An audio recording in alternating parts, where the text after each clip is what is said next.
और तुम्हें एक चीज दिखाऊं, देख के तुम्हारा मूड फ्रेश हो जाएगा।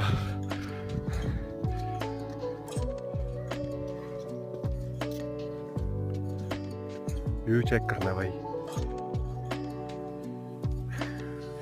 फोन में इतना आ नहीं रहा है,